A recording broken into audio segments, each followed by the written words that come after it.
വളരെ ബിസിയായവർക്ക് കുറഞ്ഞ സമയം കൊണ്ട് ഉണ്ടാക്കിയെടുക്കാൻ പറ്റുന്ന ഒരു ഐറ്റത്തിൻ്റെ റെസിപ്പിയായിട്ടാണ് ഇന്ന് വന്നിട്ടുള്ളത്. അപ്പോൾ അതിനായിട്ട് നമുക്ക് ഒരു പാൻ അടുപ്പിൽ വെച്ച് ഒരു 1.5 ടീസ്പൂൺ നെയ്യ് അതിലേക്ക് ഒഴിച്ചു കൊടുക്കാം. അല്ലെങ്കിൽ 1 ടേബിൾ സ്പൂൺ നെയ്യ് മതി. അതിനകത്തേക്ക് വെർമിസെല്ലി, കുറച്ച് വെർമിസെല്ലി, ഒരു 100-150 ഗ്രാം വെർമിസെല്ലി ഇതിനകത്തേക്ക് ഇട്ടൊന്ന് ഗോൾഡൻ കളർ ആകുന്നത് വരെ വറുത്തെടുക്കണം. വറുത്തതിന് ശേഷം, അപ്പോൾ ഈ കളറിലാണ് നമ്മൾ വറുത്തെടുക്കാനുള്ളത്.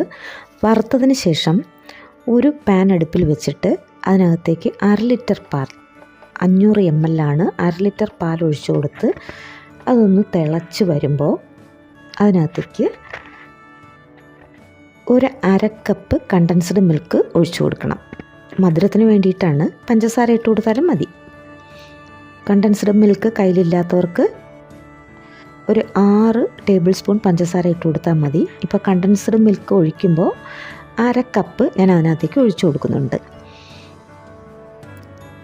അതൊന്നും നന്നായി മിക്സ് ആയതിന് ശേഷം നല്ലപോലെ ഒന്ന് ഇളക്കി കൊടുത്തിട്ട് ഫ്ലെയിം ഒന്ന് ലോ ആക്കിയിട്ട്, ഇപ്പോൾ മീഡിയം ഫ്ലെയിമിലാണ് കിടക്കുന്നത്, ലോ ആക്കിയിട്ട് നമ്മൾ വറുത്ത് വെച്ച ഈ വെർമിസെല്ലി അതിനകത്തേക്കിട്ട് ഒന്നുകൂടി ഒന്ന് മിക്സ് ചെയ്തെടുക്കണം. അതിനുശേഷം ചൈന ഗ്രാസ് ആണെങ്കിൽ 10 ഗ്രാമും അഗറാണെങ്കിൽ 2 ടീസ്പൂണും എടുത്ത് കുറച്ച് പാലിൽ ഇതുപോലെ നന്നായിട്ട് മിക്സ് ചെയ്ത് ഇതിനകത്തേക്ക്, ഈ പാനിനകത്തേക്ക്, പാലിനകത്തേക്ക് ഒഴിച്ചു കൊടുക്കണം.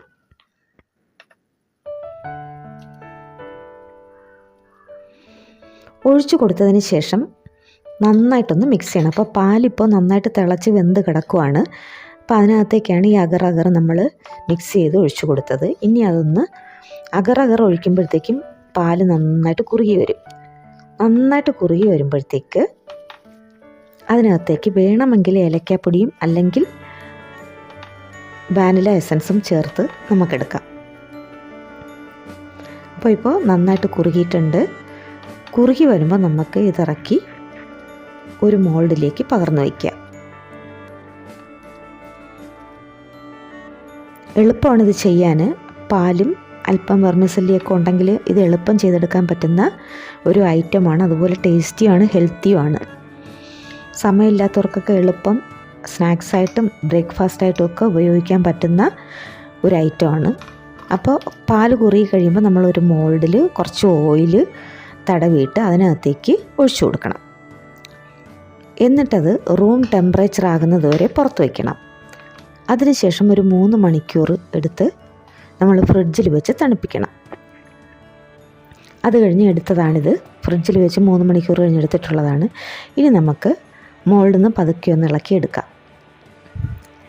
ഇളക്കിയെടുത്ത് ഒരു പ്ലേറ്റിലോട്ട് നമ്മൾ ഡീമോൾഡ് ചെയ്യണം, അല്ലെങ്കിൽ ഫ്ലിപ്പ് എന്ന് പറയും. ഡീമോൾഡ് ചെയ്ത് ഇങ്ങനെ വെക്കാം. അതിനുശേഷം നമുക്ക് ആവശ്യമെങ്കിൽ ഇതിനകത്തേക്ക് ഡ്രൈ ഫ്രൂട്ട്സും നട്ട്സും ഒക്കെ ഇട്ട് ഡെക്കറേറ്റ് ചെയ്ത് നമുക്കെടുക്കാം. അപ്പോൾ ഇതും വൈകിട്ട് സ്നാക്സിന് നമുക്ക് കഴിക്കാം, രാവിലെ ബ്രേക്ക്ഫാസ്റ്റായിട്ടും കഴിക്കാം. അപ്പോൾ അന്ന് വൈകുന്നേരം ഉണ്ടാക്കി വെച്ച് കഴിഞ്ഞാൽ രാവിലെ ജോലി എളുപ്പമാണ്. നല്ല എളുപ്പത്തിലുള്ള ഒരു റെസിപ്പിയാണ്. ഇനി നമുക്കിത് തണുത്ത് കഴിഞ്ഞ്, നല്ല തണുപ്പാണ്, നല്ല കൂളായിട്ടിരിക്കുന്നതാണ്, നല്ല ടേസ്റ്റിയാണ്. അപ്പോൾ പഞ്ചസാരയൊക്കെ വേണമെങ്കിൽ കൂടുതൽ ഇട്ട് കൊടുക്കാം. ഇനി നമുക്കിത് കട്ട് ചെയ്തെടുത്ത് പീസായിട്ട് നമുക്ക് ഉപയോഗിക്കാം. അപ്പോൾ ഇതൊന്ന് ഉണ്ടാക്കി നോക്കിക്കോളൂ. എളുപ്പമാണ്, കുട്ടികൾക്കൊക്കെ ഇഷ്ടമാവുന്ന ഒരു മെനു ആണ്. ബ്രേക്ക്ഫാസ്റ്റിന് നമുക്ക് അത്യാവശ്യം ഉപയോഗിക്കാവുന്നൊരു മെനു ആണ്. പിന്നെ ഇതിൽ വെർമിസെല്ലി എന്ന് പറയുന്ന നേരത്തെ വെർമിസെല്ലി കിട്ടുമെങ്കിൽ അതാണ് നല്ലത്. അതായത് ഓറഞ്ച് കളറുള്ള ഒരു വെർമിസെല്ലി ഉണ്ട്, അത് ചേർക്കുമ്പോഴാണ് കുറച്ചുകൂടി ഒരു ഭംഗിയൊക്കെ തോന്നുക. അപ്പം സമയമുള്ളവർ ഇതൊന്ന് ഉണ്ടാക്കി നോക്കുക. അപ്പോൾ എൻ്റെ വീഡിയോ ഇഷ്ടമായെങ്കിൽ ഒന്ന് ലൈക്ക് ചെയ്യുക, കമൻറ്റ് ചെയ്യുക, ഒപ്പം സബ്സ്ക്രൈബും ചെയ്യുക. അടുത്തൊരു വീഡിയോയുമായി വരുന്നതുവരെ ബൈ.